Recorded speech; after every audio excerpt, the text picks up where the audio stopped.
ಹೊಸ ವಿಡಿಯೋಗೆ ಸ್ವಾಗತ ಸುಸ್ವಾಗತ.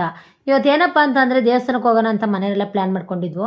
ಅದು ಯಾವ ದೇವಸ್ಥಾನ ಅಂತೀರಾ? ಆದಿಶಕ್ತಿ ಪುರದಮ್ಮನ ಮಾಸನದಲ್ಲಿರೋದು. ಪವರ್ಫುಲ್. ಏಕೆ ಅಂತ ಅಂದರೆ ನಾವು ತುಂಬ ದಿವಸದ ಒಂದು ಅರ್ಕೆ ಇತ್ತು, ಹೋಗೋಣ ಅಂತ ಅಂದ್ಕೊಂಡು ಹೋಗೋಕೆ ಆಗಿರಲಿಲ್ಲ.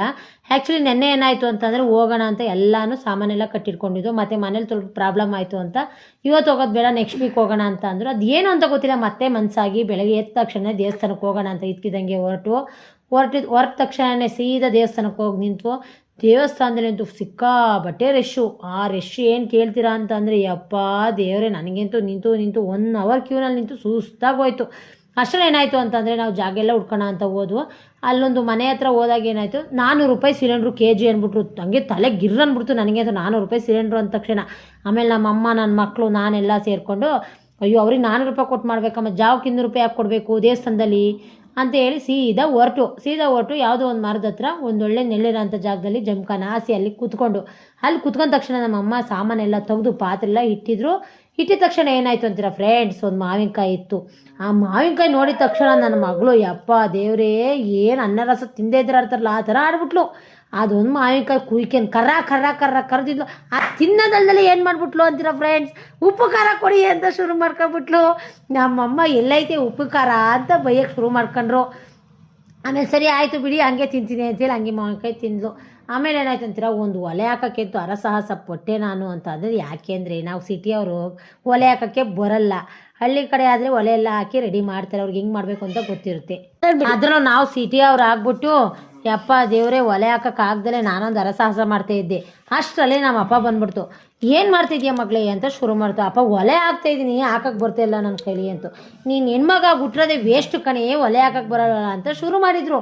ಆಮೇಲೆ ಏನು ಮಾಡಿದ್ರು, ನಮ್ಮ ಅಪ್ಪನೇ ಬಂದು ಒಲೆ ಹಾಕಿದ್ರು. ಅಷ್ಟರಲ್ಲಿ ಏನು ಮಾಡಿದ್ರು, 4 ಕೋಳಿ ತೊಗೊಂಡಿದ್ವು. ಆ 4 ಕೋಳಿನ ನಮ್ಮ ಅಪ್ಪ ರೆಡಿ ಮಾಡಿಸ್ಕೊಂಡು ತಂದರು. ಅಷ್ಟರಲ್ಲಿ ತಂದ ಮೇಲೆ ಒಗ್ಗರಣೆ ಹಾಕ್ಬೇಕಿತ್ತಾ, ಒಗ್ಗರಣೆಲ್ಲ ಹಾಕೋಣಂತ ರೆಡಿ ಮಾಡಿದ್ರು. ಅಷ್ಟೊತ್ತಿಗೆ ಇವಳು ನನ್ನ ಮಗಳೇನು ಮಾಡಿದ್ಲಪ್ಪ ಅಂತ ಅಂದರೆ ಅಲ್ಲಿಗೆ ಏನು ಆ ಬಿಸಿಲಲ್ಲಿ ಏನು ಆಟಾಡೋದು. ಅಪ್ಪ ದೇವರೇ ಈ ರಜೆ ತಾನೇ ಏನೋ ಕೊಟ್ಬಿಟ್ರಪ್ಪ ಸ್ಕೂಲಲ್ಲಿ ಅಂತ ಅನಿಸ್ಬಿಡ್ತು. ಯಾಕೆ ಅಂತೀರಾ, 2 ಮಕ್ಳಿರೋ ಮನೇಲಿ ಹಿಂಗೇ ಪ್ರಾಬ್ಲಮ್ಮು. ತುಂಬ ಹೋಗ್ತೀವಿ ಮಾತ್ರ ಪೇರೆಂಟ್ಸ್ಗಳು. ಈ ಅಣ್ಣ ತಪ್ಪಿರೋ ತಂಗಿ ತಪ್ಪಿರೋ ಅಣ್ಣ ಏನು ಜಗಳಾಡ್ತಾರೆ ಅಂತ ಅಂದರೆ ಯಪ್ಪ ನಮ್ಮ ಕಾಲದಲ್ಲಿ ಅಂತೂ ನಾವು 2-3 ಜನ ಅಣ್ಣ ತಂಗಿದ್ರು ನಾವು ಒಂದು ದಿವಸ ಜಗಳಾಡಿಲ್ಲ ಫ್ರೆಂಡ್ಸ್. ಇವ್ರ ಥರ ಆಗ್ಬಿಟ್ರೆ ಜೀರಿಗೆ ಆಡ್ಬಿಡ್ತಾರೆ ಫ್ರೆಂಡ್ಸ್. ಆ ಥರ ಆಗ್ಬಿಡ್ತು ನನಗಂತೂ ಪರಿಸ್ಥಿತಿ. ಅದು ಬೈಕಲ್ಲಿ ಹೋಗಿದ್ಕೋ ಅದಕ್ಕೂ ಇವ್ರನ್ನ ಯಾಕಾರು ಕರ್ಕೊಬಂದಪ್ಪ ಇನ್ನು ಲೈಫಲ್ಲಿ ಯಾವ ದೇವಸ್ಥಾನಕ್ಕೂ ಕರ್ಕೊಂಡು ಹೋಗ್ಬಾರ್ದು ಅಂತ ಅನಿಸ್ಬಿಡ್ತು.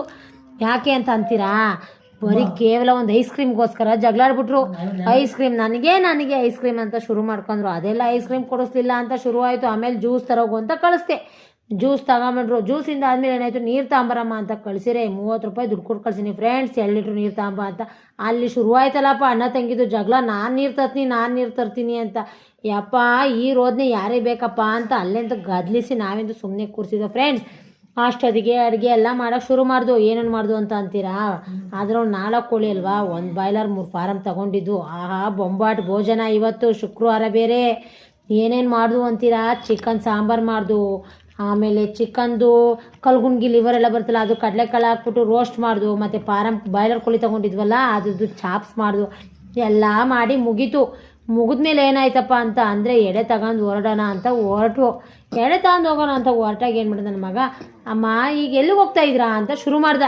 ಎಲ್ಲಿಗೆ ಅಂತ ಕೇಳಬಾರ್ದು ಕಣೋ, ಎಡೆ ತಗೊಂಡು ಹೋಗ್ತಾ ಇಲ್ವಾ ಅಂತ ನಾನು ಹೇಳಿದೆ.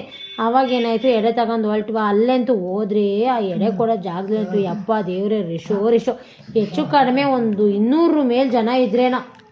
ಆ ರೆಶಲ್ಲಿ ನುಗ್ಲಾರ್ದಲ್ಲಿ ಇಂತೂ ನಾವು ಎಡೆ ಕೊಡೋದೊಂದು ಮಾಡೋಣ ಅಂತ ಹೊರಟ್ರೆ ನನ್ನ ಮಗ ಏನು ಮಾಡ್ದ, ಲೈವ್ ವಿಡಿಯೋ ಮಾಡ್ತೀನಿ ಅಂತ ಹೋದ. ಆ್ಯಕ್ಚುಲಿ ಲೈವ್ ವಿಡಿಯೋ ಮಾಡೋಕ್ಕಲ್ಲಿ ನೆಟ್ವರ್ಕೇ ಇಲ್ಲ. ನಂದು ಜಿಯೋ ಸಿಮ್ಮಲ್ಲಿ ನೆಟ್ವರ್ಕ್ ಇಲ್ಲ ಅಂದರೆ ಏನು ಕೇಳ್ತೀರಾ ಫ್ರೆಂಡ್ಸ್. ಅದರಲ್ಲೂ ಇದು ಯಾವ ಸಿಮ್ಮಲ್ಲಿ ನೆಟ್ವರ್ಕ್ ಬರ್ತೋ ಏನೋ ಅಲ್ಲಂತೂ ಆ ಭಗವಂತ ದೇವ್ರ ಪುರದಮ್ಮಂಗೆ ಗೊತ್ತು. ನಮ್ಮ ಸಿಮ್ಮಲ್ಲಂತೂ 1 ಪಾಯಿಂಟು ನೆಟ್ವರ್ಕೇ ಇಲ್ಲ. ಆಮೇಲೆ ಶುರು ಮಾಡ್ದ, ಎಡೆ ಎಲ್ಲ ಕೊಟ್ಟು ಬಂದ ತಕ್ಷಣ ಏನಾಯಿತು ಅಂತಂದರೆ ಎಲ್ಲರೂ ಕೂತ್ಕೊಂಡು ಊಟ ಮಾಡಿದ ತಕ್ಷಣ ಮನೆ ಕಡೆ ಹೊರಟು ಮನೆಗೆ ಬರೋದೇ ಸಂಜೆ 5 ಗಂಟೆ ಆಯಿತು ಫ್ರೆಂಡ್ಸ್. ಅಷ್ಟರಲ್ಲೂ ಈ ಪುರದಮ್ಮ ಅನ್ನೋದಿಲ್ಲ ಪವರ್ಫುಲ್. ನಮಗಂತೂ ತುಂಬ ಪವರ್ಫುಲ್ ದೇವರು ಪುರದಮ್ಮ ಅಂದರೆ. ಹೆಂಗೆ ಅಂದರೆ ನಾವು ಹೋಗಿ ಯಾವ ಥರ ಕಷ್ಟ ಕೇಳ್ತೀವಿ ಆ ಕಷ್ಟನೂ ಅದೇ ಥರ ನಿವಾರಣೆ ಮಾಡ್ತಾರೆ. ಅವ್ರಿಗೆ ನಾವೇನು ಅರ್ಕೆ ಮಾಡಿರ್ತೀವೋ ಆ ಅರ್ಕೆ ಕೊಡೋರ್ಗೂ ಬಿಡೋದಿಲ್ಲ. ನಮ್ಮದು ಕೆಲಸ ಸಕ್ಸಸ್ ಆದ ತಕ್ಷಣ ಹೋಗಿ ಅರ್ಕೆ ಕೊಡಬೇಕು. ನಮ್ಮ ಕೆಲಸನೂ ಹಂಗೆ ಸಕ್ಸಸ್ ಮಾಡಿಕೊಡ್ತಲೇ, ಅವ್ರ ಅರ್ಕೆನೂ ಅದೇ ಥರನೇ ತಗೋತಾರೆ. ಪುರದಮ್ಮ ನಮ್ಮ ಹಾಸನಲ್ಲಿ ಮಹಾ ಆದಿಶಕ್ತಿ ದೇವತೆ.